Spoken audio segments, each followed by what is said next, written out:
Lírio, daqui a pouco a fadinha aparece aí. Vamos para a primeira questão da prova do primeiro ano, tá, gente? Outra coisa que é importante dizer é que tinham quatro provas diferentes, tá? No caso do primeiro ano, não tinha diferença nenhuma entre as questões, só os valores numéricos que mudavam. Então a resolução que eu vou fazer é da prova alfa, embora a prova beta, a prova gama, a prova delta também elas são resolvidas da mesma forma, tudo bem? Vai ter o segundo ano também? Vai ter do segundo ano, vai ter. Sim. E aí, Gabi? Gabs Bueno, e aí, cara, tudo bem? Como é que você tá? Vamos começar então com a primeira questão aqui, gente.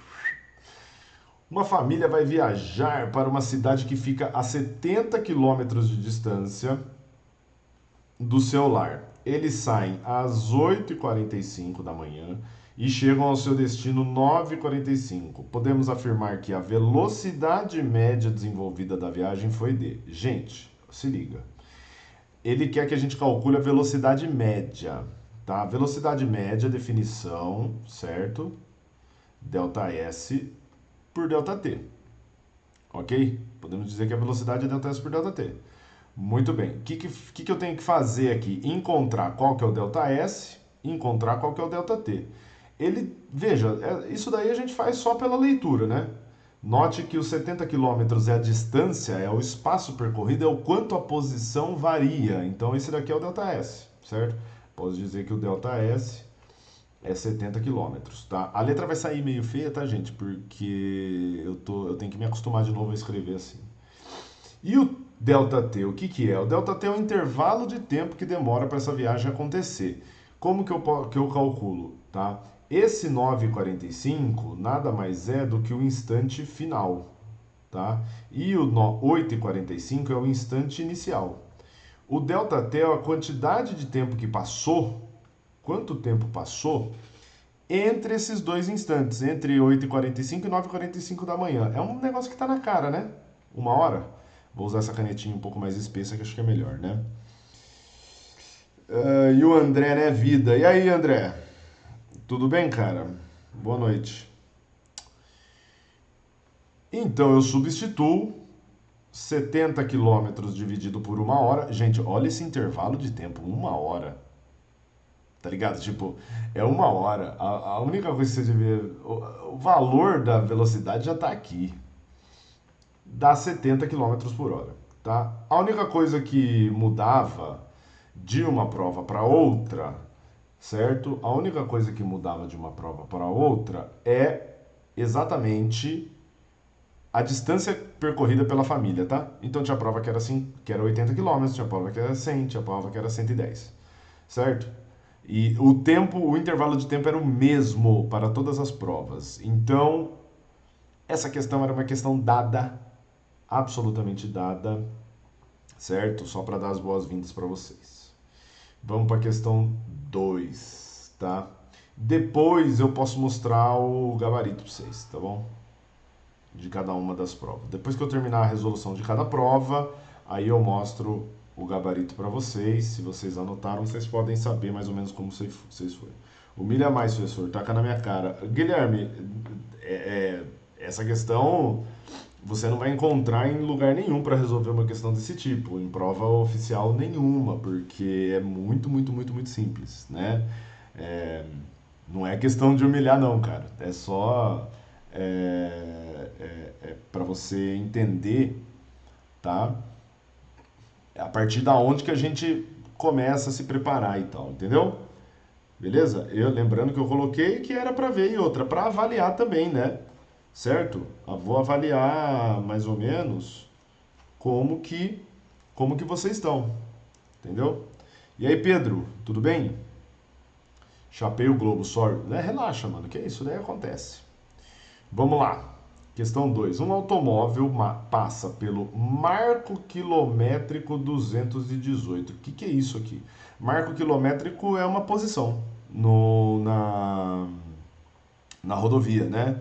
Tá? Então é um valor de posição escalar. Ele passa pelo marco quilométrico 218 às 10h15 da manhã e pelo marco 263, isso aqui é outra posição, da mesma rodovia, às 10h30. Veja, então eu tenho aqui, só para vocês terem uma noção, eu tenho posição inicial, tá?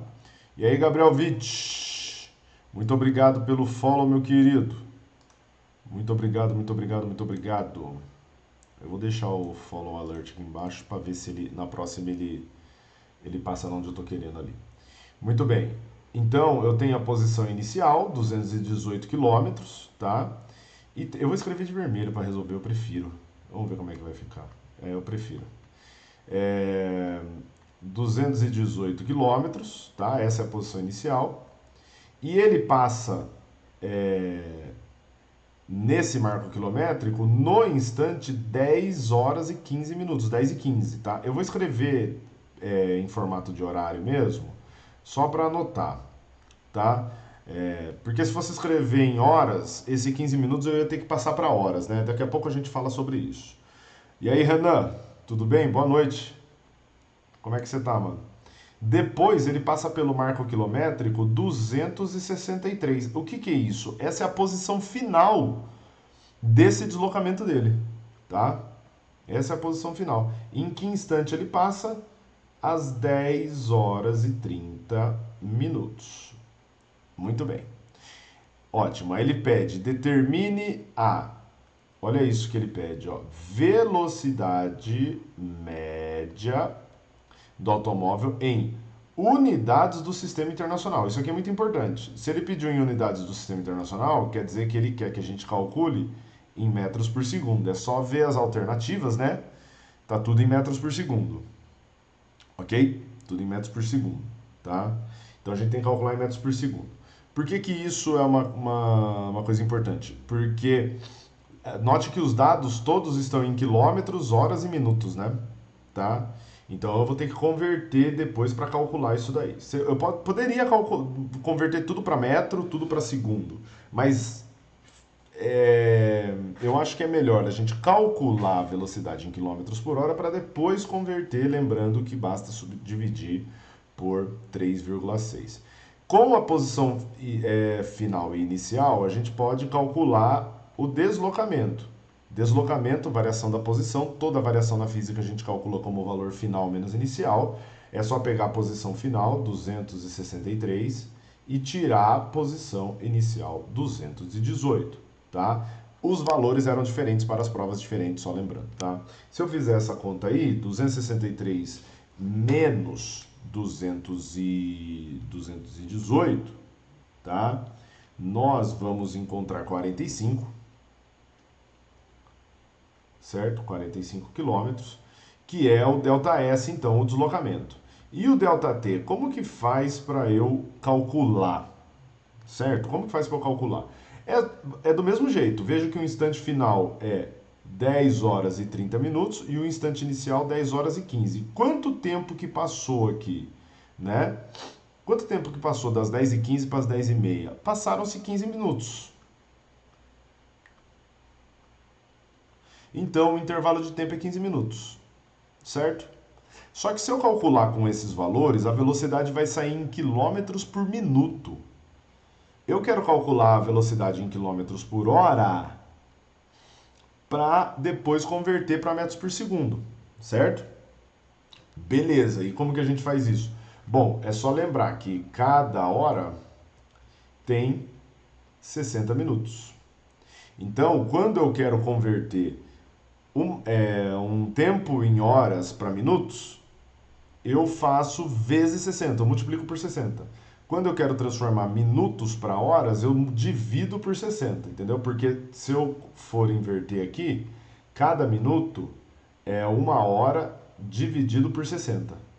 Então, esses 15 minutos eu vou dividir por 60 para encontrar o valor dele em horas. 15 dividido por 60, 60 é 4 vezes 15, então vai dar um quarto, certo? 0,25 horas. A live vai ficar gravada? Cheguei agora. Fala aí, Vi. Vai sim, mano. Ô, querida. Não dá pra saber se é um cara, se é uma mina. A live vai ficar gravada. Eu vou pegar o VOD dessa live aqui na Twitch e vou jogar lá no YouTube, tá? Beleza? Pode ficar tranquilo. Aí lá no YouTube eu vou colocar, tipo, Eu vou colocar os marcos dos minutos de cada uma das questões de cada uma das provas, tá? Beleza? Muito bem. E aí? E aí que eu fiz uns riscos feios aqui, né?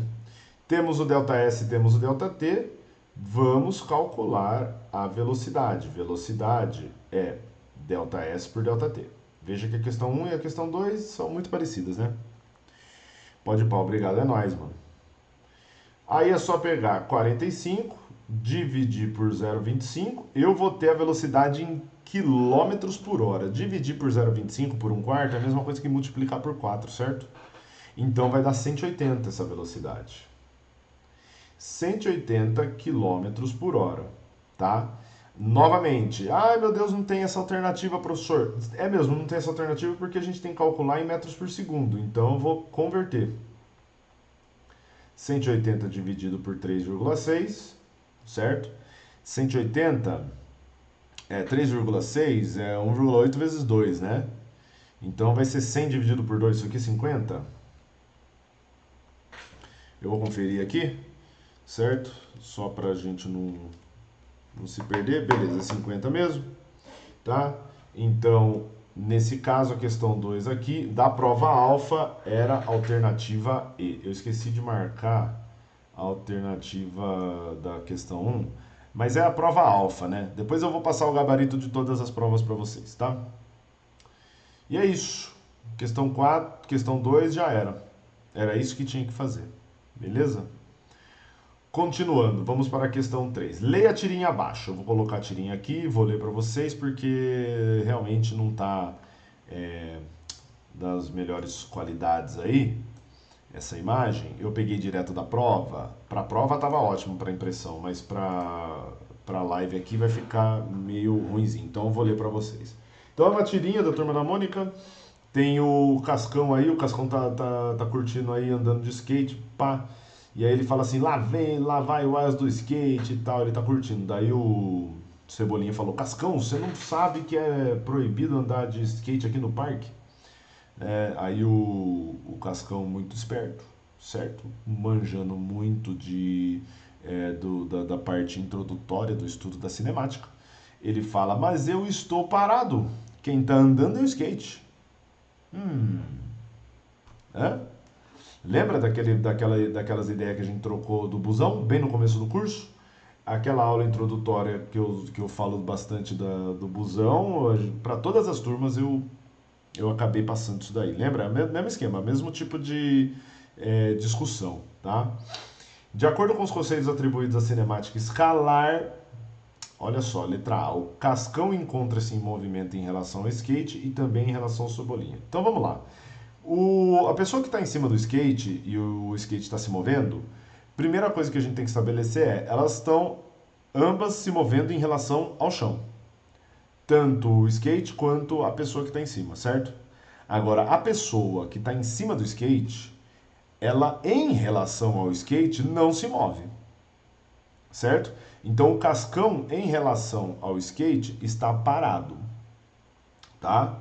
Só que tem um outro referencial aí, eu usei o chão, mas eu poderia muito bem ter usado quem? O próprio Cebolinha, tá? Porque o Cebolinha tá parado, ele tá de pé ali no chão. Então, o que a gente pode dizer? O Cascão, em relação ao Cebolinha, está se movimentando. E o skate, em relação ao Cebolinha, também está se movimentando. Agora, o Cascão, em relação ao skate, está parado, certo? Ok, só que a discussão não para aí. Por quê? Porque o que define o movimento, como a gente viu em aula, gente, é o fato de que a posição de um corpo em relação ao referencial esteja variando. É assim que a gente identifica que um corpo está em movimento, certo? Então, se eu colocar o referencial no Cascão, tá? É isso que eu quero que vocês entendam. Se eu colocar o referencial no Cascão, o Cebolinha estará em movimento.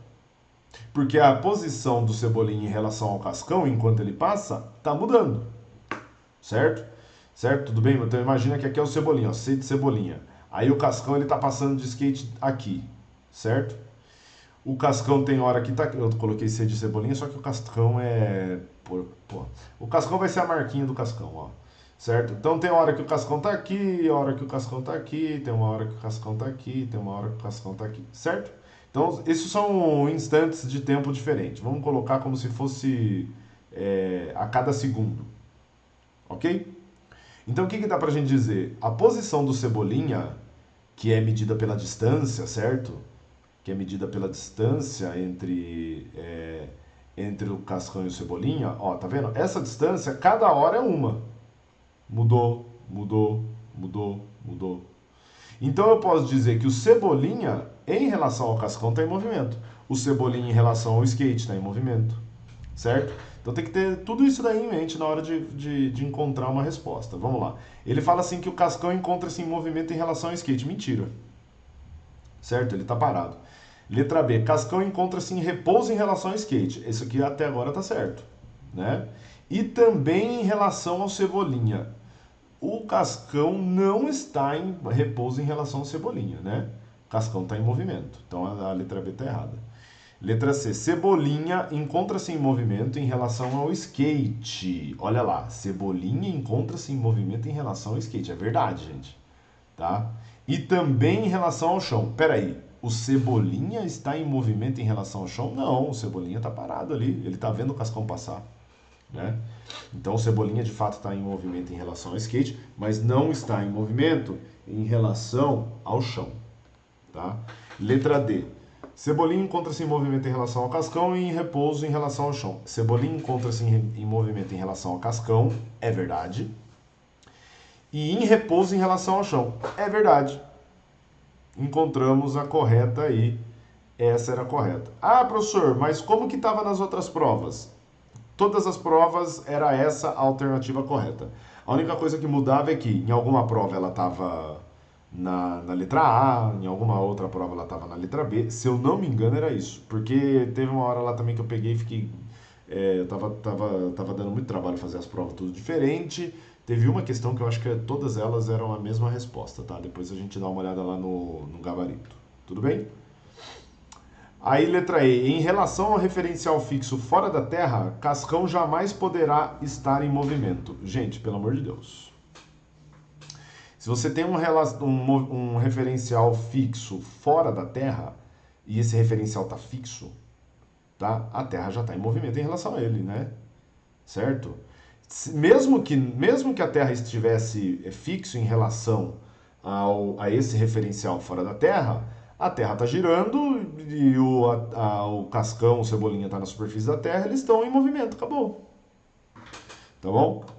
Tá corrigindo a do primeiro ainda? Sim, sim senhora, estou corrigindo a do primeiro. Vamos lá para as questões 4 e 5, tá? Corrigir não, né? Fazer a resolução, e a resolução ela é comentada, então é por isso que leva tempo, né? Tudo bem? Eu não tô fazendo a prova tipo pra mim. Eu tô fazendo a prova como se fosse uma aula mesmo, tá, Maria? E aí, Marcelai, tudo bem? JP Bulldogs. Salve, meu querido, tudo bem? Sejam bem-vindos aí. Fiquem à vontade. Vamos para a questão 4. Questão 4 e 5, né? Que trata do movimento retilíneo uniforme. Renan, valeu pelo follow, meu querido. Ih, ficou muito baixo, ó. Tá vendo? Vamos ajeitar aqui, ó. Aí, mais ou menos aqui. Boa. Ai, foi mal, gente. Deixa eu já tomar uma água aqui, já falei bastante. Vamos lá. Ele diz assim, ó. Enunciado para as questões 4 e 5. Um ponto material se locomove segundo a seguinte função horária. S é igual a 20 menos 5t. Essa é a função horária do ponto material, então quer dizer que ele está em movimento retilíneo uniforme, certo? Veja que tem unidades do sistema internacional. Nossa senhora, a caneta passou longe. Tudo bem, tá? Ótimo. Beleza. Quer dizer o quê? Quer dizer que a posição inicial desse móvel é 20 metros. Lembrando, né? Como que eu faço a leitura da função horária? O número que está sozinho sempre representa a posição inicial e o número que multiplica a velocidade, o número que multiplica o tempo na função é a velocidade, tá? Então a velocidade desse móvel é menos 5, não é menos 15, tá?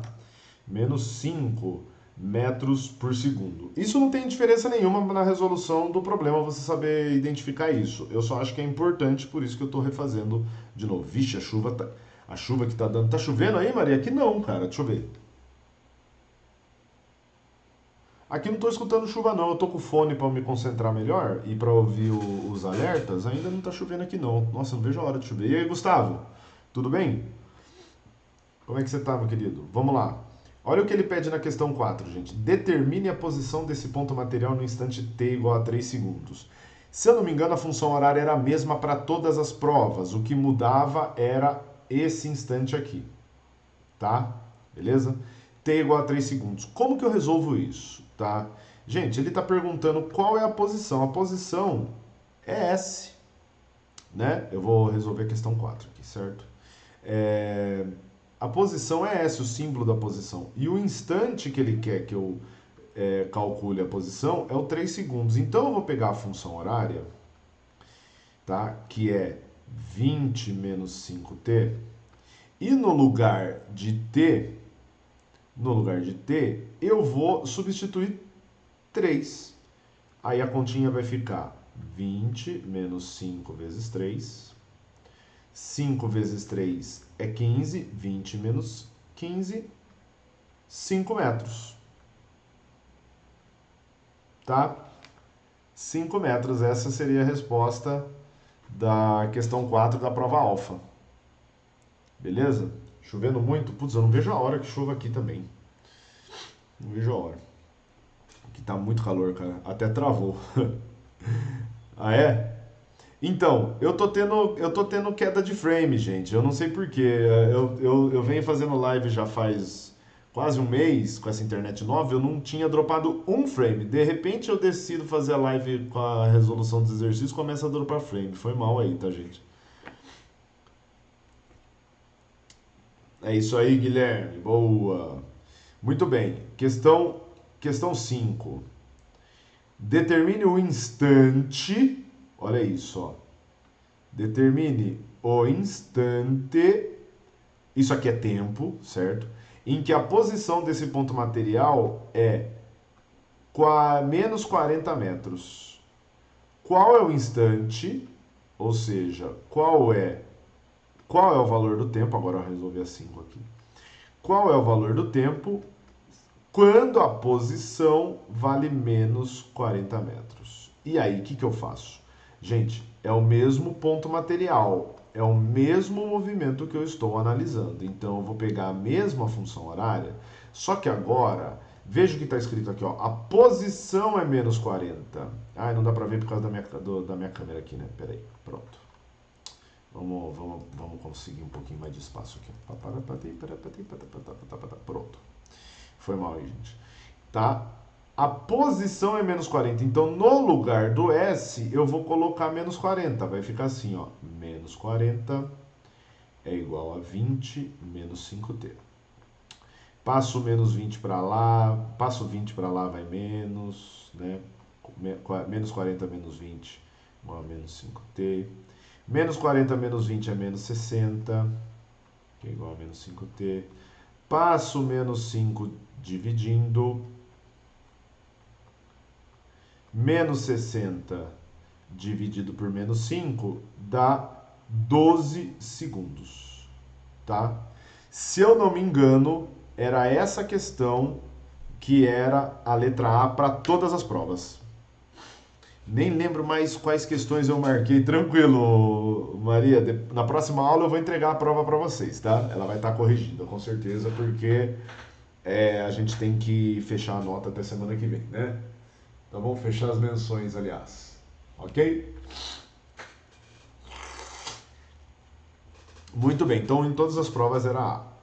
E resolvemos a primeira prova. Resolvemos a prova do primeiro ano. Deixa eu abrir o gabarito das provas do primeiro ano. Eu vou tentar não mostrar do segundo,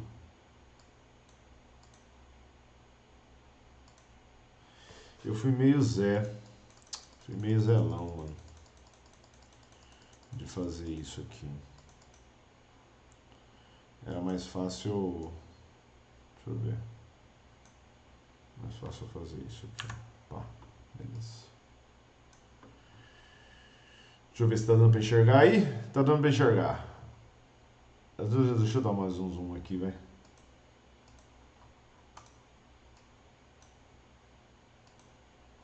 Não, amigo. Tá? Tá aí o gabarito das provas, tá? Então a prova alfa, de cima para baixo, questão 1, 2, 3, 4, 5. Beta, 1, 2, 3, 4, 5. Gama, 1, 2, 3, 4, 5. E delta, 1, 2, 3, 4, 5. Esse é o gabarito. Tá? Beleza? E aí, prof, cheguei só agora. Fala, Tony. Tem problema não, cara. Vai estar no YouTube para vocês verem depois a resolução, tá? Fique tranquilo, meu querido. Tá aí o gabarito. Beleza? Depois eu vou trazer de novo esse gabaritão aqui, porque ainda temos, nossa, meu amigo. Ah, tá, agora sim. Boa. Temos o gabarito do segundo e do terceiro para ver. Beleza? Ótimo, então. Essa resolução aqui, tá, gente? Eu posso tirar um arquivo, um PDF dessa resolução aqui, desses rabiscos, e também colocar lá no vídeo do YouTube como um PDF para vocês baixarem, né? O link para ele. Eu vou fazer isso, tá? Tudo bem? Boa noite, professor. Você ama o primeiro mecânica, né? Pode admitir. Ah, não sei. Vamos lá. Vamos para o segundo ano? Bora para a prova do segundo ano? Bora lá. Os moleques do mecânico. Do mecânica. Veja, é que vocês extrapolaram um pouco mais do que as outras turmas. Nenhuma turma parece que voltou desse período sem aula presencial, lembrando, sabendo como conviver em sociedade, assim, falar bem a real pra vocês, tá? É normal, tá? Essas coisas vão acontecer, né? A gente tá lá pra chamar a atenção de vocês e também ajudar vocês a recuperar esse tato, né, de, de comportamento em sala de aula e espaço coletivo, em geral, tá? Fui copiar, errei tudo. Ai, meu Deus, o Gabriel. Ele ama nutrição e não tá sabendo expressar. Eu amo mesmo. Eu amo todas as turmas, na real. Vai ter um momento que eu vou gostar de todas as turmas. Não tem nenhuma turma aqui na ETEC que eu acabo pegando bronca, não. Quase nunca, tá? Ok? Muito bem. Vamos começar então a prova do segundo ano. Agora a chuva chegou aqui, eu tô ouvindo um pouquinho. Né? Vamos lá. Professor, nem sei que conta eu fiz na 2, deu 1000 graus. Ai, meu querido, vamos lá, vamos ver essas continhas aqui. Beleza, então. Primeira questão da prova do segundo ano. A prova do segundo ano tinha algumas diferenças entre a prova alfa, beta, gama e delta, tá? Depois eu posso abrir as provas e a gente dá uma olhada nas diferenças entre elas, tudo bem? Em algumas questões aí. O bom é que são questões conceituais, as questões de cálculo mesmo, elas estavam muito parecidas, tá? Então vai dar pra gente resolver na boa. Vamos lá. Posso até apagar, deixar um pouco mais. Vamos lá. Beleza, beleza. Vamos fazer assim. Ótimo. Então, enunciado para as questões 1 e 2. O sêmen bovino, o sêmen bolsonarista, para inseminação artificial é conservado em nitrogênio líquido, que a pressão normal tem temperatura de 78 Kelvin. Olha a temperatura de conservação do sêmen. Muito obrigado, Poseidon. Poseidon 69, que número interessante. Seja bem-vindo aí, meu querido. Valeu pelo follow. Obrigado, prof. Até segunda. Hanako-san, muito obrigado, meu querido. Ou minha querida.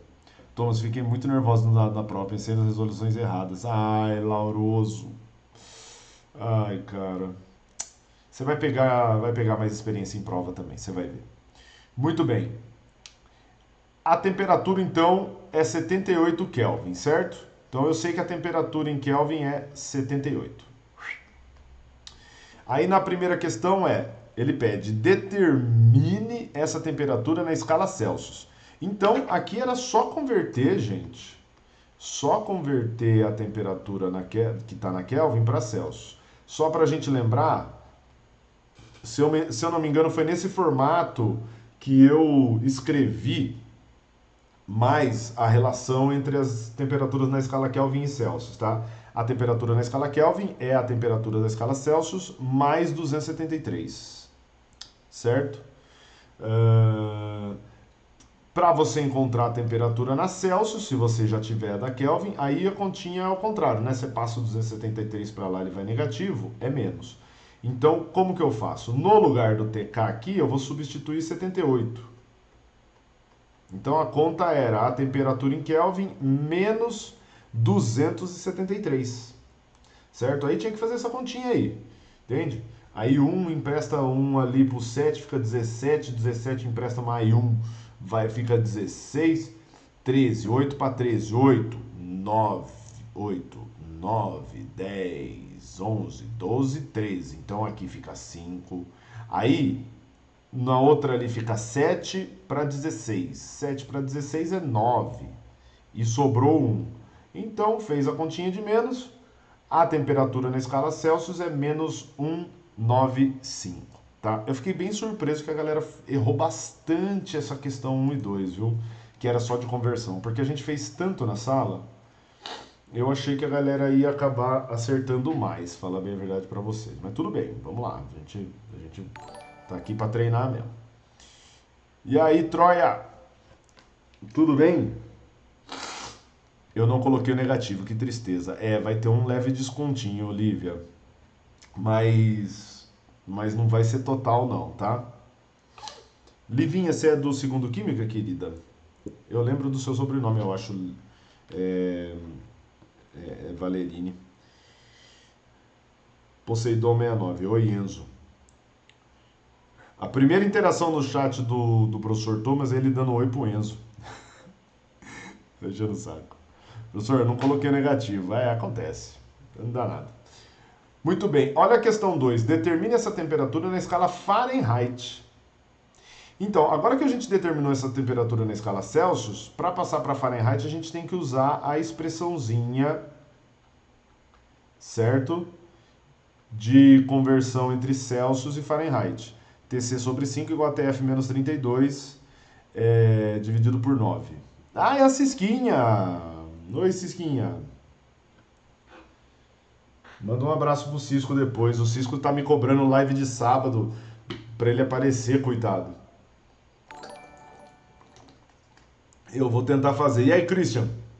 Christian Mecatrônica, tudo bem, cara? Como é que você tá? Muito bem. A Bia fez isso também, amiga. Ai, coitado.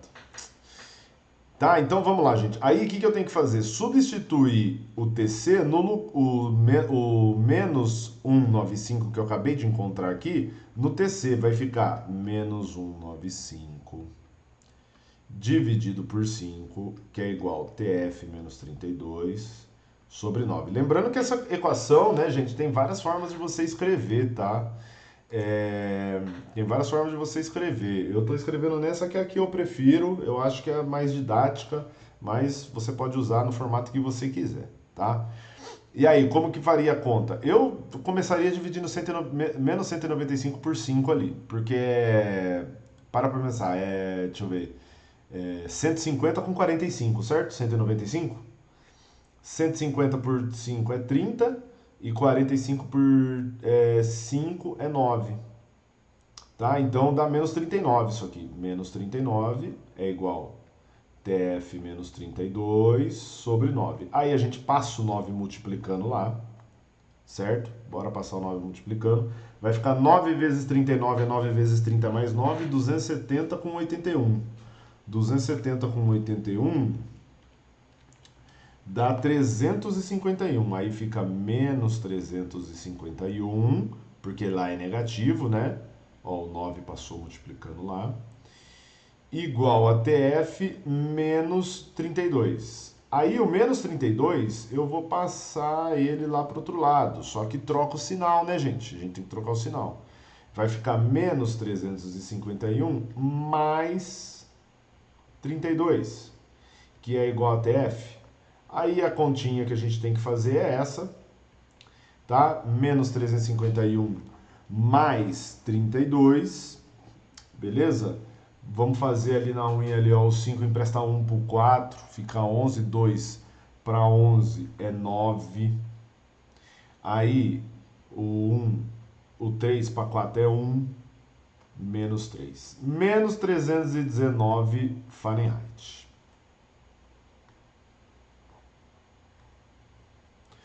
Meu Deus, ficou feio isso aqui, peraí. Vamos só fazer assim, ó. Menos 319 Fahrenheit. Então, a temperatura do sêmen bolsonarista, ou melhor, bovino, na escala Celsius é menos 195 graus Celsius e na escala Fahrenheit menos 319, tá? Novamente, comentário, eu fiquei surpreso com o tanto de gente que acabou errando essa questão. Era uma questão muito direta, assim, mas tudo bem. Envolvia muito cálculo que tem que tomar cuidado com os sinais e os erros foram muito parecidos, tá? Então a maioria esqueceu de colocar o sinal de negativo, a maioria na hora que estava passando, por exemplo, essa parte aqui, ó, menos 39 para menos 351, fez o 9 vezes 39, só que colocou mais 351. Aí a hora que o 32 foi para lá, somou, ficou 383 a temperatura. Então acontece isso, né? Se rasurar você não considera? Não, eu acabo considerando alguma coisa assim. Putz, Thomas, não passei pro gabarito, mas assinalei. E aí? Tá tudo certo, mano. Não tem problema. Eu não vou olhar o gabarito que não tá preenchido e vou falar, esse cara ficou com 0 e acabou. Ou ficou com I. Imagine, tá? Eu vou procurar lá qual você assinalou. Tá? Não é essa aí, obviamente, nem na minha turma é, tá? Em vez de 195. Feels bad, man. Vixe, meu nervosinho me lascou. Que história é essa de que tem que pagar pra fazer prova nas ETECs de Piracicaba? Não tem que pagar pra fazer prova não, cara. Não sei quem que te falou isso, Snowbroad. Não tem que pagar não, certo? Então os meus alunos que estão aí estão bem de prova que para todas as turmas eu perguntei, eu falei, gente, vocês vão querer a prova impressa? Ou vocês vão querer fazer a prova, vou ter que passar na lousa, tá? Essa é uma responsabilidade que deveria ser do Estado, né? A ETEC é uma escola do Estado, mas o Estado não arca com impressão de material, de documento para professor, tá? Ou o professor paga no bolso, do bolso dele, tá? Ou a alternativa que a gente tem lá na ETEC é fazer um rateio e os alunos custearem a própria impressão, certo? É a forma mais justa que a gente encontra de fazer. Porque se você pegar professores como eu que tem 15 turmas e vai dar uma média aí de 35 alunos, jogando para baixo, né? Porque agora tem turmas que vão até 40 alunos. Se você pegar fizer esse cálculo aí, tá? 15 turmas, 35 alunos, dá 525 alunos, a gente põe a cópia aí a 15 centavos, dá R$ 78, né? Certo? R$ 78 é bastante dinheiro, né? Certo? Agora, 15 centavos para cada um dos alunos acertarem e a gente conseguir fazer a prova não é tanto. Então, acho que não é uma coisa muito fora do comum, não. Certo? Muito bem, ele deu a opção, tá? Falta muito pro Genshin? Falta, cara. Falta, inclusive se tiver mais alguns, como o Snowbroad, que chega aí botando uma polêmica pra gente comentar, né? Vai dar uma demorada. Vamos lá pra questão 3, gente. Questão 3 era igualzinha para todas as provas, tá? Beleza? As provas eram todas diferentes. Vocês, eu acho que isso funcionou com vocês, né? De falar que as provas são todas diferentes, porque elas são diferentes mesmo, mas tem algumas questões que ficam iguais. Então, eu achei que ia todo mundo acertar essa daqui, porque um ia passar pro outro e tal, mas não. Eu fiquei feliz até com isso, que eu acho que não teve muito caso de gente colando essas coisas e tal. Mas enfim, vamos lá. Questão 3. Já corrigiu a do primeiro. Eu já corrigi a prova do primeiro ano, já fiz a resolução, já, meu querido Gabrigalo. Gabrigalo, só que vai estar no YouTube, tá, meu querido? E eu vou colocar no Teams o link para vocês. Eu vou colocar amanhã, porque amanhã é sábado letivo. A atividade vai ser assistir essa live aqui, tá? Já, eu nem sabia que era diferente. Ah, é? Beleza. Vamos lá então, questão 3. De verdadeiro ou falso, gente? Vamos resolver com atenção. A chuva chegou agora aqui. Talvez, pode ser que a live deu uma desestabilizada. Vamos lá. Leia atentamente as seguintes afirmações sobre o estudo das escalas termométricas e julgue se são verdadeiras ou falsas. Primeira afirmação. Se a temperatura de um objeto aumenta de 1 grau Celsius, também podemos dizer 1 grau Celsius, também podemos dizer que sua temperatura aumentou 1 Kelvin ou 1 Fahrenheit, uma vez que essas escalas têm o mesmo número de subdivisões entre os pontos de fusão e ebulição da água. Gente, essa é falsa, né? Por que é falsa? Porque até aqui onde ele fala 1 Kelvin, tá correta. Só que ele fala ou 1 Fahrenheit, aí errou. Por quê? Porque a gente sabe que a variação de temperatura nas escalas Celsius e Fahrenheit são diferentes, os valores são diferentes. Então, a cada grau Celsius de temperatura que você tem de aumento na escala Celsius, né, na Fahrenheit, você vai ter um aumento de 1,8. A gente viu bastante isso daí. Eu falei com todas as turmas momentos antes de entregar a prova, inclusive, tá? Beleza? Atividade foda, ver live. Mano, sinceramente, eu acho que é bom, porque primeiro que tem a ver. Primeiro que tem a ver com o conteúdo, né? Tem a ver com o conteúdo que a gente trabalhou ao longo da semana aí. Eu acho que é uma boa. E não pode até não ser tão monótono. Você vê sua prova lá e boa, acabou. Stream de prova, finalmente. E aí, cracks? Meu querido cracks. The First Mod. Tudo bem, mano? Vamos lá para a segunda afirmação. Para determinarmos a temperatura de um corpo na escala absoluta, basta subtrair 237 unidades da temperatura na escala Celsius desse corpo. Espera aí. Ele está falando aqui para achar a temperatura na Kelvin, tá, gente? A gente tem que pegar Celsius e tirar 237. Espera aí que na questão 1 a gente acabou de fazer essa questão, essa conta aí.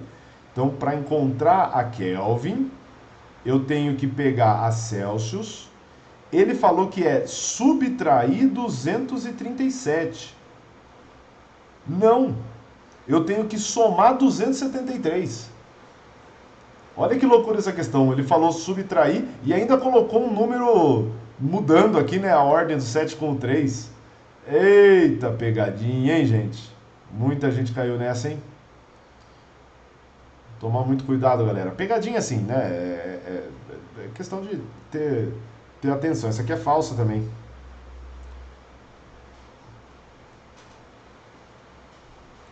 Obrigado, Troia. Só lembrando, Troia, que o meu nome é Thomas. E agora eu sei que você é do primeiro Nutri, né? Da manhã. Ai, turminha legal. Vamos lá. Terceira afirmação. As temperaturas de 212 graus Fahrenheit e 100 graus Celsius representam o mesmo estado térmico da matéria, embora possuam valores numéricos diferentes. Essa é verdadeira, né, gente? Porque essas duas temperaturas aqui são temperaturas de ebulição da água. Uma está na Fahrenheit, a outra está na Celsius. Então representa o mesmo estado da matéria. Tá? O mesmo estado térmico na matéria. tá? 212 graus Fahrenheit e 100 graus Celsius. Seria a mesma coisa que 1 km e 1000 metros, né? Representa a mesma distância, certo? Afirmação 4, chuvona chegou. Supondo que a temperatura de um corpo aumente 20 graus Celsius, é possível dizer que esse aumento na temperatura equivale a 20 Kelvin e 36 graus Fahrenheit. Ah lá, gente. Novamente, ele está falando de uma variação de temperatura. Essa 20 graus Celsius, na Kelvin, vai dar 20 também, porque essas duas escalas são equivalentes em termos de variação de temperatura, né? Mas na Fahrenheit, para encontrar, eu preciso multiplicar por 1,8. Então, 20, eu multiplico por 1,8 para encontrar quanto que equivale essa variação na Fahrenheit. Se eu multiplicar por 1,8, essa conta vai ser igual a 2 vezes 18, que é 36. Olha só que belezinha. Então essa aqui também é verdadeira. Então era a FFVV. FFVV. Certo? Fizemos a questão 3. Vamos para a questão 4. A questão 4 também teve um pouco de polêmica, um pouco de dúvida aí. Talvez essa a gente tenha que olhar um pouco nas outras provas para ver se tem muitas diferenças. Vamos lá, vamos ler a questão 4 aqui.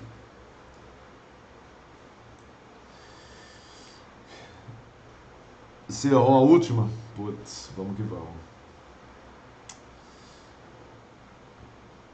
Opa, mal aceito. E aí, Meriane, tudo bem? Seja bem-vinda. Lord Kelvin estabeleceu uma relação entre a energia de agitação das moléculas de um sistema e sua temperatura. A gente comentou isso em aula, né? Sobre essa descoberta, esse modelo. Considere um recipiente com gás fechado cuja variação de volume seja desprezível, ou seja, não varia o volume. Pode-se então afirmar que, vamos lá. Letra A. O estado de agitação das moléculas do gás é o mesmo para as temperaturas de 100 graus Celsius e 100 Kelvin. Essa tá errada, né? Essa afirmação, gente, por quê? Primeiro, olha o que ele fala na primeira frase. Ele estabeleceu uma relação entre a energia de agitação das moléculas e sua temperatura. Isso quer dizer o quê? Que para a energia de agitação das moléculas ser a mesma em duas temperaturas, elas devem representar o mesmo estado térmico da matéria. 100 graus Celsius equivale a 100 Kelvin? Acho que não, hein? Vamos lá, vamos calcular aqui só para ver. A temperatura em Kelvin é Celsius mais 273, certo? Se eu colocar 100 Celsius no lugar do TC, ó, coloquei 100 Celsius no lugar aqui do TC, e somar, vai dar 373 Kelvin, e não 100 Kelvin, entendeu? E não 100 Kelvin, então essa daí tá errada. Beleza?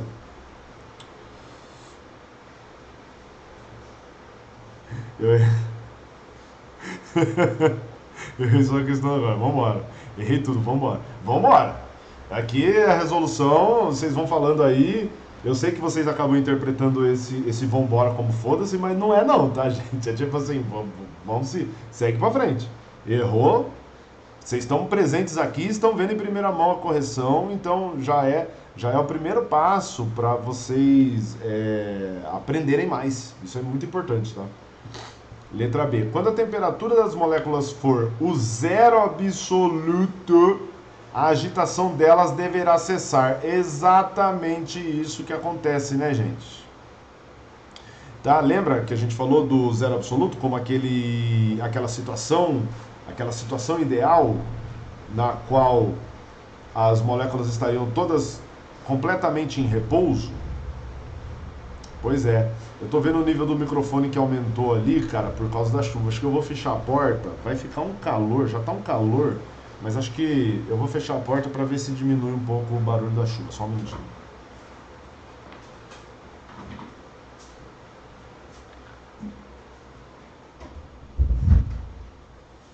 A janela eu vou deixar aberta porque, irmão, se eu fechar tudo, vai ser complicado isso aqui.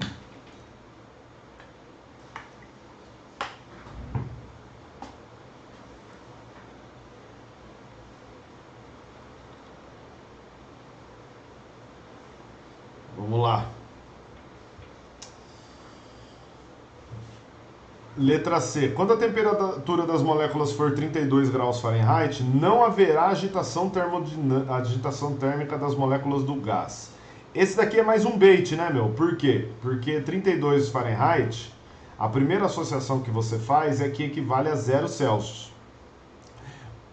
0 Celsius, zero de temperatura. Aí você é levado a pensar o seguinte: é zero.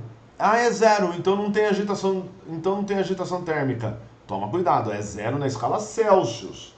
Tem agitação termodinâmica sim, tá? Na Celsius, para não ter agitação termodinâmica, deveria ser menos 273, hein? Que é o zero absoluto, ok? Ok? Muito bem. Eu acho que é só a galera da ETEC que tá hoje aqui, viu, Troia? Sabe por quê? Porque são provas da ETEC e eu só falei pra vocês. Na verdade, eu falei pra alguns alunos lá do Lúdico que eu ia fazer isso hoje. E aí, Calango? Tudo bem, Calango? Valeu pelo follow, meu querido. Eu falei pra galera, pra alguns alunos lá do Lúdico, mas nem é de tanto de interesse porque é prova da pessoal da ETEC, né? Mas enfim. Se eles pedirem para fazer em live a resolução, tudo bem. É que lá dá para fazer, é melhor para fazer a resolução, porque só tem uma turma de primeiro, uma turma de segundo, uma turma de terceiro. E tem muita aula de física, então dá para fazer a resolução junto com eles tranquilo. Não vai perder tanta aula. Vamos lá, letra D. A letra D que eu acho que causou mais dúvida, tá, gente? Na letra D ele diz assim, ó, a energia cinética, ou seja, de movimento, isso é muito importante, tá aqui, né? Das moléculas do gás, não depende de sua temperatura. Olha que loucura isso. Olha o que está escrito no enunciado. Estabelecer uma relação entre energia de agitação das moléculas e sua temperatura. Aí vem a letra D e diz, a energia de movimento não depende da temperatura. Loucura, cara. Nem sabia que você fazia a live, até agora de pouco. Por que não fala na sala? Eu não lembro, Troia. Tipo, eu falo em algumas, em outras eu não falo, mas dessa vez eu falei em todas. Eu falei em todas porque era uma live que ia ajudar vocês, né? Entendeu? Mas enfim, agora você descobriu. Pena que agora não é pandemia. Não, pena que agora não é pandemia. Olha o que eu ia falar, velho. Claro que é pandemia para começar. Só que agora as aulas presenciais voltaram, eu estou trabalhando demais, então não estou conseguindo fazer live todo dia. Eu estava fazendo live todo dia, quando estava no online, porque, enfim, o trabalho era bastante, mas dava para matar mais rápido o trabalho, falar a verdade, por dia, né? Agora tem que estar presencialmente, então o número de horas que a gente está lá presente, né, mesmo, é muito maior, tá? Soubesse tinha vindo antes. Tranquilo, cara. Mas agora você participa aí. Tá? A gente vai estar aí sempre. Você pode aparecer. Galera que aparece na live aí é super gente fina. Eu queria fazer mais. É muito legal trocar ideia com todo mundo aí. Mas enfim, vamos que vamos. Vambora. Vambora. Questão 5. Não, tem a letra E aqui. A uma temperatura de 0 graus Celsius, a energia cinética das moléculas do gás é nula. Mentira, né, gente? Porque a gente acabou de ver que 0 graus Celsius ainda tem agitação. Se tem agitação, tem movimento. Se tem movimento, tem energia cinética. Tá? Então, essa daí tá errada. Vamos para a questão 5, finalmente a última questão da prova do segundo ano. Aí depois a gente vai para a prova do terceiro. Conheço uma galera do Lúdico, inclusive a Isabelle Alves do segundo é minha amiga, ela adora suas aulas. Verdade, Jéssica, que legal. Isabelle Alves do segundo. Ela falou de você. Acho que ela falou de você, Jéssica. Ela até mostrou uma foto pra mim, teve um dia, na aula lá. Ela é gente fina, tadinha, não gosta de física. Como a grande maioria da galera. Ai, ai. Eu falo tadinha porque esse negócio da física vira um puta fardo pra galera, né? Enfim, vamos que vamos. Vambora! Questão 5. Um certo pesquisador constrói na Baixada Santista um termômetro de álcool e determina que sua escala será denominada Z. Para calibrá-lo, ele resolve adotar como parâmetros de referência a água e outro termômetro na escala Celsius. Assim, ele constrói um gráfico, como apresentado, relacionando as duas escalas. Dessa forma, é correto afirmar que, em condições normais... Gente, essa questão, antes da prova, eu, em todas as salas, revisei a questão 3 da lista, que tinha um gráfico muito parecido. A única coisa que teria que tomar cuidado é naquele gráfico, o Celsius estava no escalo, perdão, a escala Celsius estava no eixo das ordenadas e a outra escala arbitrária estava no eixo das abscissas. Tá? Esse é o único cuidado. Eu cheguei até a comentar, eu acho, em algumas turmas, porque perguntaram se poderia estar diferente as escalas aí. Eu falei, sim, pode ser que aconteça, né? Vamos lá, primeiro tem que apagar os tweets que fiz xingando ele pelo trabalho. Não precisa apagar não, querida. Ou querido, não lembro. Fica sossegado, mano. Fica sossegado. Não precisa apagar os tweets por causa de mim, não. Vamos lá. Vamos começar lendo as alternativas e vendo o que a gente tem que fazer, de que forma que a gente tem que estudar a relação entre essas duas escalas, né? Para responder a questão. Veja que na letra A ele fala assim: os valores atribuídos ao ponto de fusão do gelo nas duas escalas são iguais. Os valores atribuídos ao ponto de fusão do gelo. Ponto de fusão do gelo, gente, primeiro, tá? Na escala Celsius a gente conhece essa temperatura. Todo mundo sabe que é zero, certo? Agora, vem cá, olha aqui no gráfico, ó, o gráfico no eixo X, tá vendo que a temperatura é Celsius? Eu vou aqui no zero. Olha qual ponto que tem projeção no eixo das abscissas de zero. Esse ponto aqui, meus amigos. É esse ponto. Então, quando a temperatura é 0 graus Celsius, na escala Z, a temperatura é 50.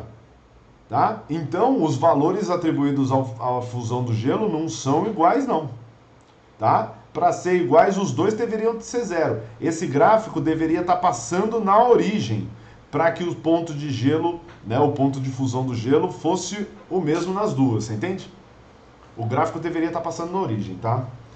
Então a letra A está errada. Letra B, os valores atribuídos ao ponto de ebulição nas duas escalas são iguais. Novamente, nós sabemos que a ebulição da água, tá, equivale a 100 graus Celsius na escala Celsius. Então a gente vê qual ponto cuja projeção no eixo das abscissas dá 100. É esse ponto aqui. Aí você vai olhar qual o valor da escala Z referente a essa temperatura de 100 graus Celsius, você vê que é 200. Então não é igual a 100. Para as duas escalas terem o mesmo ponto de ebulição da água, apresentarem o mesmo valor numérico para a ebulição da água, deveria ser 100 aqui também, no lugar do 200, tá? Deveria ser 100. Então a segunda afirmação ali, a letra B, está errada.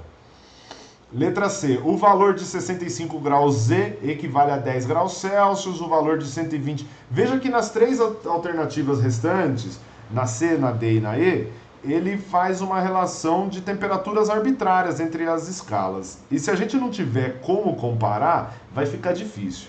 Como que a gente faz para comparar isso? Encontrando a equação de conversão entre essas duas escalas, tá? Encontrando a equação de conversão. Como que a gente faz isso? Gente, eu expliquei para vocês na aula aquela forma de transformar, né? Não transformar, mas representar graficamente, tá? Representar graficamente. E não fica em forma, mas tudo bem, não tem problema. Representar graficamente os termômetros das escalas. Mas eu queria outro, né? Eu queria mais uma desse aqui. Representar o termômetro das escalas, tá? Aqui a gente pode botar Z e aqui a gente pode botar Celsius e transpor as informações do gráfico para esses termômetros. Por exemplo, no caso da escala Z, os dois pontos aqui me mostram temperaturas de 50 e 200. Então, aqui a temperatura menor é 50, a temperatura maior é 200. Essas temperaturas na escala Celsius, né, têm seus valores correspondentes iguais a 0 e 100, respectivamente. Aí eu já tenho os dois termômetros montados, eu boto uma temperatura qualquer da escala Z aqui, a sua correspondente qualquer na escala Celsius, tá? A sua correspondente qualquer na escala Celsius, e a gente usa o teorema de Thales para encontrar a relação entre elas. Tudo bem? Beleza? Toma, só para confirmar, você pegou as questões do trabalho tudo do Google, né? Porque geral da Nutri pegou de lá. Sim, tá, pode ser Google, mas não é do Google.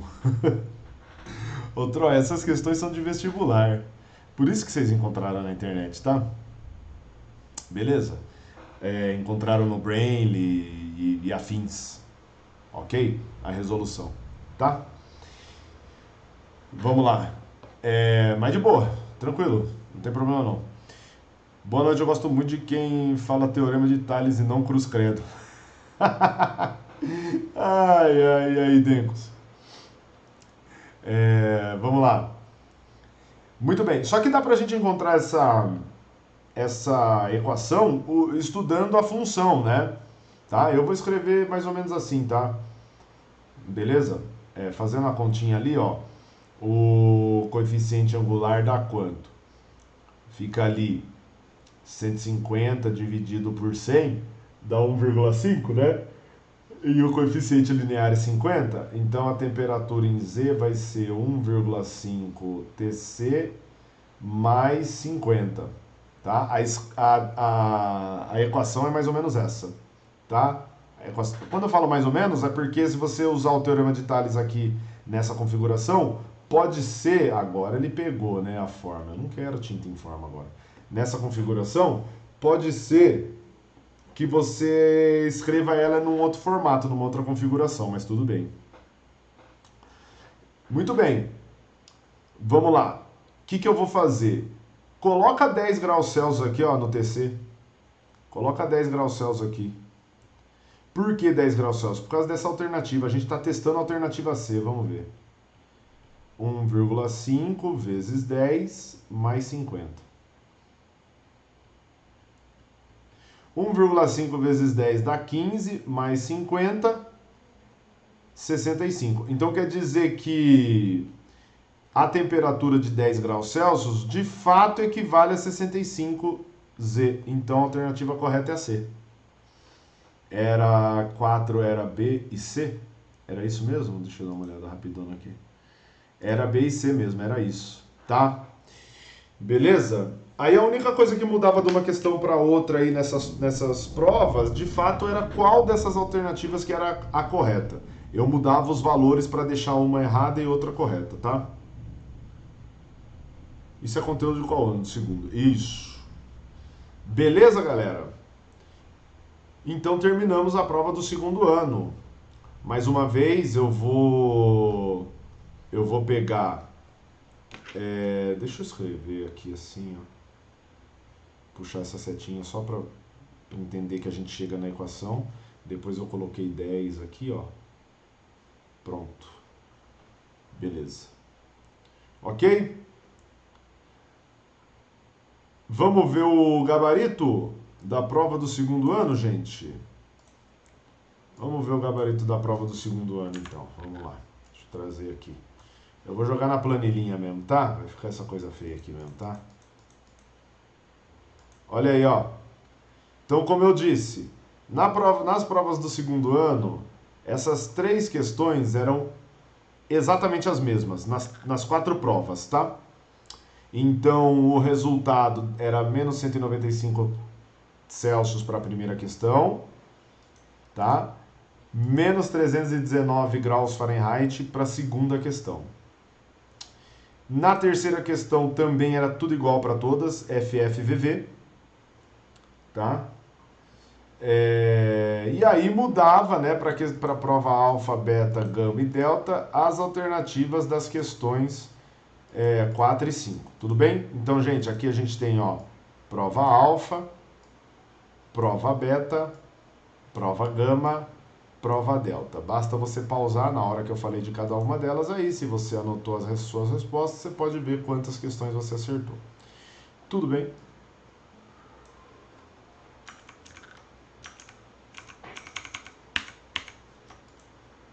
Ok. Lá tá louquinha por causa da chuva, eu acho. O que a galera tá perguntando aí? Professor, dúvida geral. Se alguém ficar de recuperação, você dará uma atividade? Sim. Sim, Jéssica, mas fala pra galera ficar tranquila que vai ser muito difícil alguém ficar de recuperação, tá? Nesse primeiro bimestre. Tudo bem? Eu tinha conversado um pouco sobre isso com vocês, né?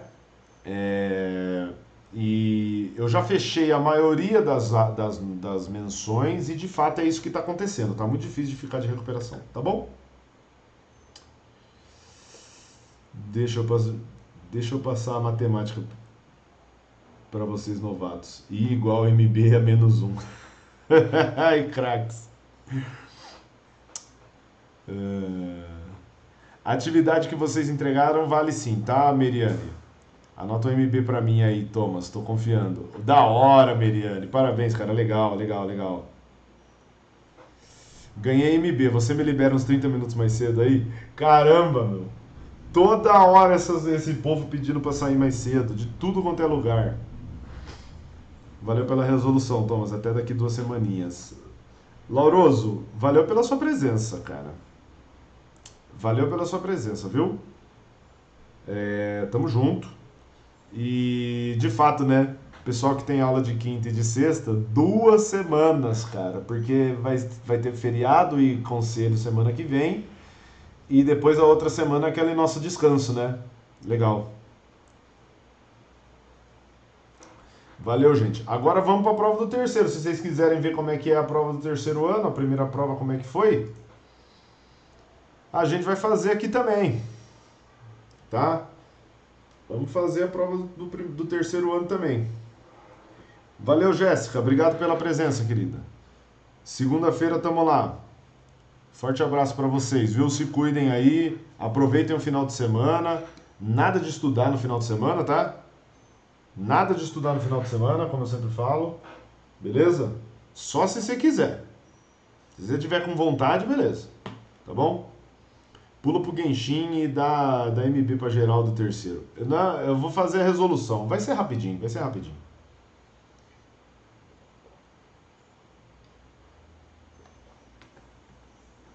Pra mim nem adianta sair mais cedo, o busão só passa às 19. Nossa, Rodrigo. Foda, irmão. Vamos lá então. Prova do terceiro ano. Primeira questão. Essa prova, gente, era uma prova que tratava somente da parte inicial de eletrização, tá? Terceira é easy. Por enquanto é easy. Não entrou campo elétrico, então é easy. Ai, ai, o terror da galera, campo elétrico. Vamos lá. Em uma festa infantil, o mágico resolve fazer uma demonstração que desperta a curiosidade das crianças ali presentes. Tá? Esse mágico também pode ser um professor de física que quer se dar bem com a molecada. Tá? Tudo bem. Ele enche uma bexiga com ar, fecha e, a seguir, após esfregá-la vigorosamente nos cabelos de uma das crianças, encosta o balão em uma parede lisa e perfeitamente vertical. Um ótimo pedreiro trabalhou nessa parede aí, lisa e perfeitamente vertical. Ao retirar a mão, a bexiga permanece fixada na parede. Qual foi a mágica? Qual foi a mágica? Muito bem. Letra A. O ar da bexiga interage com a parede, permitindo o repouso da bexiga. Gente do céu. O ar da bexiga... Ó, só pra vocês terem uma ideia do calor, mano. Eu separei uma toalhinha pra eu secar o suor aqui, que tá feia a coisa, calor. Meu Deus do céu, eu preciso do ventilador, cara. Eu vou ter que ligar. Depois eu vou ligar, na hora do Genshin eu vou ligar. Gente, o ar da bexiga interage com a parede. Interage nada. Tá? Interage nada. Falavam muita barbaridade na sua ex-sala do mecatrônica. Eliabe! Salve, Eliabe! É uma lenda, cara. É uma lenda. Vamos continuar. Letra B. Ao ser atritada, a bexiga fica eletrizada e induz a distribuição das cargas da parede, o que permite a atração. Olha só que interessante. Ao ser atritada, a bexiga fica eletrizada. Perfeito. Atritou a borracha, né, que é um isolante, no cabelo da molecada, que é outro isolante. Certo? Então, quando dois isolantes são atritados, eles trocam carga, sempre vai ter um isolante que tem uma tendência maior a ceder elétrons, esse vai ficar positivo, o outro vai ficar negativo. Então a bexiga fica eletrizada. E induz, quando você aproxima um corpo carregado, né, gente? Quando você aproxima um corpo carregado, beleza? Tem um corpo carregado, seja, vamos supor que é positivo, aqui está a parede, certo? Um corpo carregado de um outro corpo neutro, o que acontece? Ele polariza uma região desse corpo. Por quê? Os elétrons que estão nessa região aqui, e estão mais na parte mais profunda, qual é a tendência? Eles virem para essa região mais próxima da carga positiva, porque eles são atraídos, gente. Entende? Eu quero só fazer a seta, computador. Então, o que acontece? Essa região, momentaneamente, fica negativa, ela fica polarizada negativamente. E aí, como ela é polarizada sempre com a parte mais próxima que está do corpo é polarizada com carga oposta, isso daí é que gera a atração. Então a alternativa B está correta. Lembrando que a prova do terceiro ano, tá? Só tinha uma prova. Lá na hora da prova, gente, eu não sei se tem alguém do terceiro ano aí, do terceiro da mecatrônica, eu só tenho uma sala de terceiro ano esse ano, infelizmente, tá? Mas enfim, é uma sala muito legal de se trabalhar lá, viu? Não tô falando, infelizmente, por causa da sala, tô falando porque eu tenho uma só, gostaria de ter muito mais salas de terceiro, tá? Todo mundo sabe que conteúdo terceiro é o que eu mais curto. Como tem uma sala só, eu fiz uma prova só, tá, gente? Aí, durante a aplicação, eu falei, gente, toma cuidado na hora de colar, porque pode ser que tenham provas diferentes. Aí tem uma aluna que até falou, inteligente. Só que era mentira. Então, enfim, vamos lá. Desculpa atrapalhar aí, professor, mas o pai pegou a hiato. Nossa, Fernandes, esquece, irmão. Viu? Parabéns. Viu? Parabéns. A Yato é um puta personagem, cara. É muito legal. E quem tá assistindo o vídeo no YouTube só por causa da aula não entendeu nada disso, mas tudo bem, vambora. Tá? Cola lá na live pra gente curtir uns Genshin junto. Vamos lá. O que aconteceu com os terceiros? Novo ensino médio. Basicamente isso. Basicamente isso, infelizmente. Infelizmente. Na minha cabeça, eu tenho muita vontade de gravar, tipo, todas as aulas do conteúdo de terceiro, sei lá, e falar pra galera. Mas não é a mesma coisa, não adianta, não vai ter. Mas enfim, a gente pensa em alguma coisa. Muito bem. Vamos ler as outras alternativas? Vamos ver aqui, ó. O atrito estático existente entre a bexiga e a parede é suficiente para segurá-la em repouso na parede, tá? Não é, né? Não vai ser suficiente. Por quê? Dá pra gente pensar no fato de que o atrito estático ele depende da força normal, né? E no caso a força normal aí vai depender de uma força de compressão na parede. Ele fala que a parede é lisa, perfeitamente lisa, é lisa e perfeitamente vertical. Então, se a parede é lisa, isso aqui dificulta a ocorrência do atrito, né, gente? Então, tá fora de questão. Letra D. A bexiga fica eletrizada. Verdade. Gerando uma corrente elétrica que assegura a parede. Mano do céu. Hã? A bexiga fica eletrizada gerando uma corrente elétrica. Dá pra você carregar seu celular nela. Que segura. Tá totalmente maluco essa alternativa aí. E aí, Cisco? Boa noite, meu querido. Tudo bem? Vamos ver a letra E aqui, gente. Por ser bom condutor de eletricidade, o ar, mano do céu. Meu amigo, vou repetir. Por ser bom condutor de eletricidade, o ar no interior da bexiga absorve energia elétrica da parede. Tem energia elétrica na parede. Permitindo a atração. Mó papo de coach isso daí, hein? Sentir a energia da parede? Fala a verdade. Thomas, eu não tô te ouvindo. Se você falou algo pra mim, manda alguém digitar. Eu falei boa noite. Eu mesmo vou digitar, Cisco. Ó, depois você vai ver no vídeo.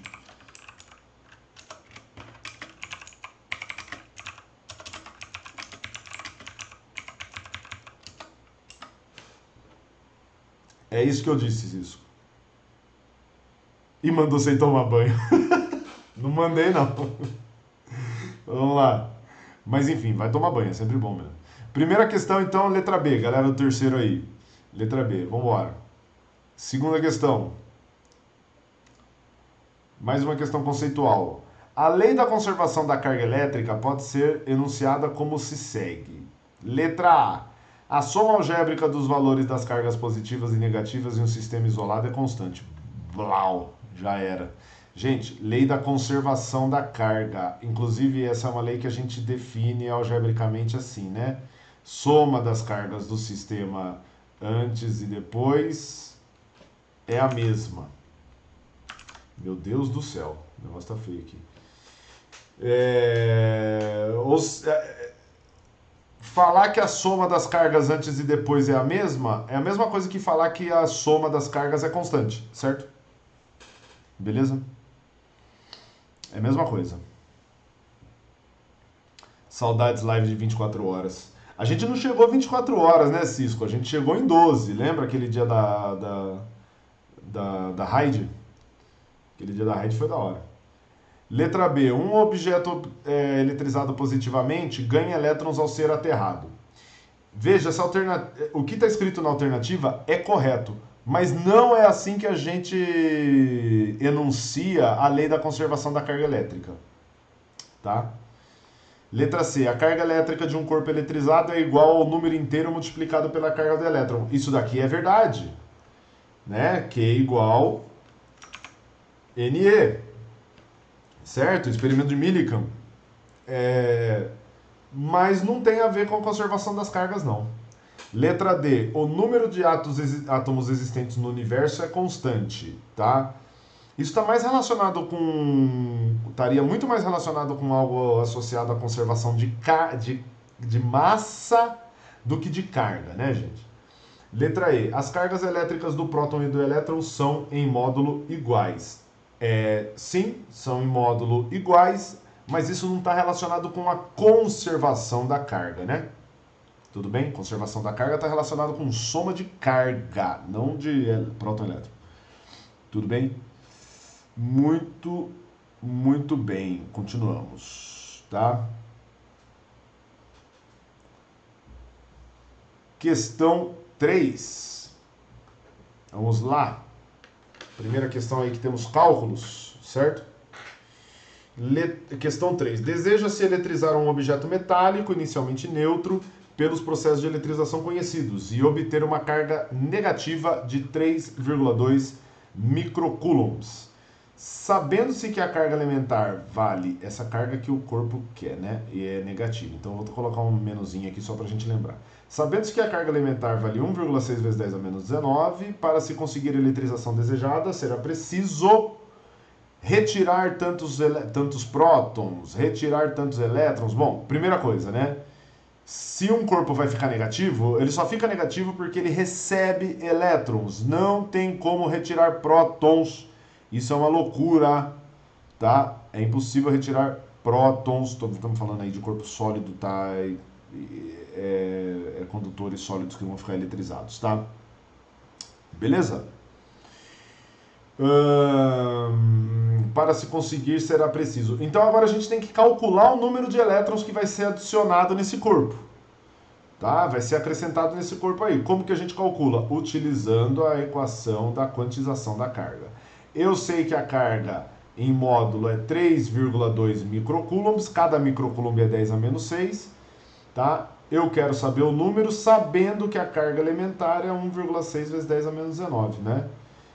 Basicamente, se eu isolar o número de cargas, o número de portadores de carga em excesso ou que faltam num corpo, né, número de elétrons em excesso ou em falta, é, eu vou ver que é a razão da carga total do corpo com a carga elementar. Então a continha que eu vou ter que fazer aqui no caso é 3,2 vezes 10 a menos 6 dividido por 1,6 vezes 10 a menos 19. 3,2 dividido por 1,6 dá 2, vezes 10 elevado a menos 6 dividido por 10 a menos 19. Gente, nós temos aqui uma divisão de potência de mesma base. Eu vou subtrair os expoentes, sempre subtraindo o de cima pelo de baixo. Então vai ficar 10 elevado a menos 6 menos 19.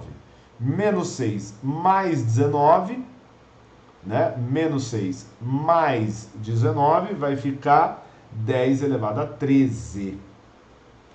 É 13 mesmo. E aí? 10 elevado a 13. Gente, olha nas alternativas. O que nós temos? Retirar do objeto tantos prótons, errado. Retirar do objeto tantos elétrons, errado. Acrescentar elétrons. Aí aqui pode estar correto. Tá? Aí a gente tem que ver o número. Aqui tem 20 trilhões. Trilhão, gente, a gente tem que lembrar que equivale a 10 elevado a 12. Então, esse número aqui, se você deixar em ordem de grandeza de trilhão, a potência de 10, tá vendo? Ó, 10 elevado a 13 é 10 vezes 10 elevado a 12. Aí 2 vezes 10 é 20. Então, 2 vezes 10 elevado a 13 é 20 vezes 10 elevado a 12, que é 20 trilhões. Ou seja, blau, alternativa C. Thomas, tô saindo do trampo agora, boa live pra vocês. Ô Troia, você tá ligado que é melhor aluno da nutrição, que indicou sua falta de habilidade em matemática básica. Eu não lembro. Eu lembro que rolou isso, Troia. Mas agora eu não lembro quem é você. Mas enfim, um abraço, cara. Viu? Muito obrigado por ter aparecido aí. Viu? Apareça mais vezes, tá? Sexta-feira a gente tá fazendo live aí, jogando e tal, beleza? Um abraço pra você, querido. É isso aí. Vamos pra questão 4. Questão 4. Mais uma questão conceitual aí? Bora. É a Luísa. Ô, Lulu! Um abração pra você, viu? Tamo junto. Eu fiz a conta toda torta, mas acertei. Aê, Satangoso! Melhor nick dessa Twitch, meu amigo. Meu Deus, cara. Personagem foda demais. Vim procurando cobre e achei ouro. E aí, Tadashi? Boa noite, meu querido. Tudo bem? Tá na minha fraqueza elétrica. Pois é. Vamos para a questão 4, gente. Vamos terminar essa resolução aqui. Quanto tempo que tá dando de vídeo aqui? Deixa eu ver quanto tempo de live que tá dando aqui, ó. Já dá 1h40. Vixe. Vamos lá. Rolou de tudo nessa live aqui. Questão 4. Uma estudante observou que, ao colocar sobre uma mesa horizontal 3 pêndulos eletrostáticos idênticos, equidistantes entre si, como se cada um ocupasse o vértice de um triângulo equilátero, as esferas dos pêndulos se atraíram mutuamente. As 3 se atraíram. Sendo as 3 esferas metálicas, a estudante poderia concluir corretamente que... Gente, olha isso que louco. Você tem 3 esferas que estão como se fossem em vértices de triângulos de um triângulo equilátero. Obviamente que o meu desenho está longe de ser isso. E que estão todas se atraindo. As 3 estão se atraindo. Então, tipo, tem atração aqui, ó, entre essa e essa. Entre essa e essa. E entre essa e essa. Qual é o único jeito de acontecer isso? A gente tem que lembrar que a interação elétrica de atração, ela pode acontecer em 2 configurações, tá? Mais gerais. Primeira configuração que a gente sempre pensa é a configuração em que eu tenho 2 cargas ou 2 corpos eletrizados com cargas opostas, um positivo e outro negativo, certo?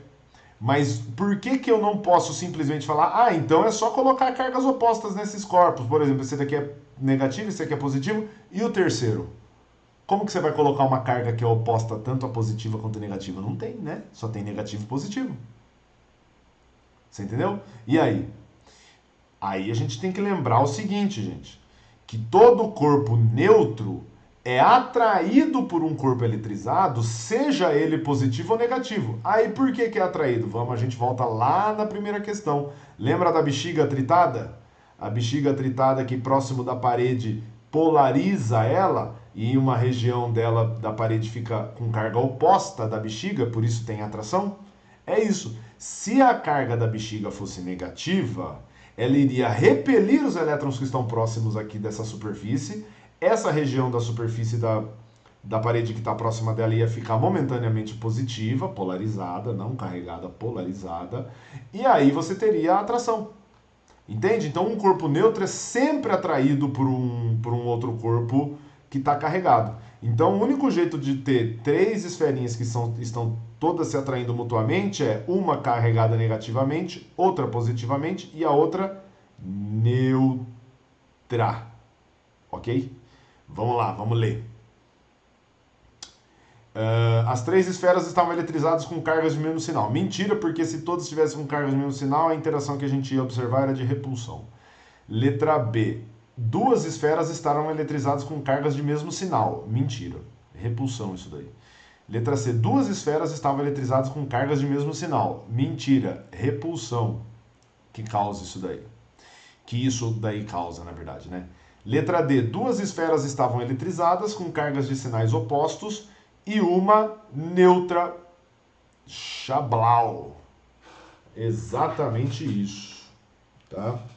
Exatamente isso nessa questão. Ok? E a questão 5 que eu acabei deixando o emblema o emblema não, o símbolo da universidade aí, de onde eu tirei a questão do vestibular. Eu tirei de todas, porque a maioria é questão de vestibular, né? E acabei deixando nessa, mas tudo bem. Vamos lá. Vamos lá. Tadashi, seja bem-vindo aí, meu querido. Questão 5. Bora terminar isso daí. Pra gente começar a jogar um Genshinzinho. Dois bastões metálicos idênticos estão carregados com a carga de 9 microcoulombs. Dois estão carregados com carga de 9 microcoulombs. Os dois estão com essa carga, tá? Beleza? Cada um deles tem essa carga. Eles são colocados em contato com um terceiro bastão. Então os três entram em contato de uma vez. Também idêntico aos dois. Então esses três bastões entram em contato, eles são os três idênticos. Mas cuja carga líquida é zero. Ou seja, o terceiro está inicialmente neutro. Após o contato entre eles ser estabelecido, afastam-se os três bastões. Qual é a carga líquida resultante em microcoulombs do terceiro bastão? Gente, muito de boa essa questãozinha aqui, né? Por quê? Porque como os três corpos são idênticos, vamos chamar os corpos de 1, 2 e 3. Então a carga do 1 vai ser 9 microcoulombs, a carga do 2 vai ser 9 microcoulombs. O primeiro e o segundo que foi citado.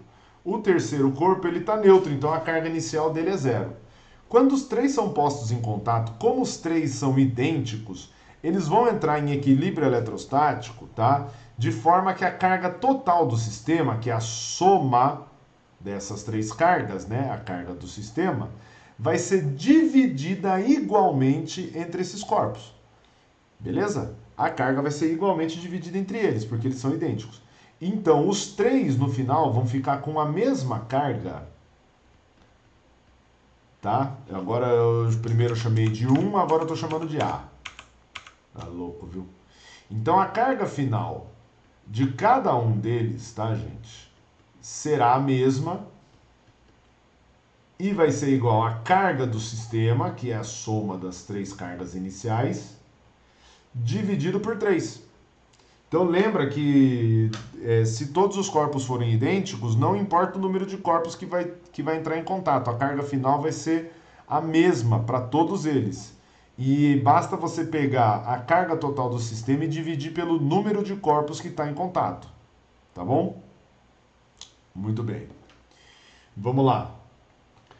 Carga Q1, 9 microcoulombs, mais carga Q2, 9 micro, mais a carga Q3 é 0, dividido por 3. 9 mais 9, 18 microcoulombs, divide por 3. Olha isso, gente. Bico, hein, mano? 6 microcoulombs, tá? Eu coloquei aqui só a carga do terceiro bastão, porque é o que ele está pedindo, mas a carga do primeiro e do segundo bastão é a mesma, tá? Então, essa questão aqui, 6. Tá? Ela é a letra C. Certo, meus queridos? Então, como que fica o gabarito de todas as provas que foram aplicadas nessa semana? Deixa eu puxar aqui, ó, pra gente ver.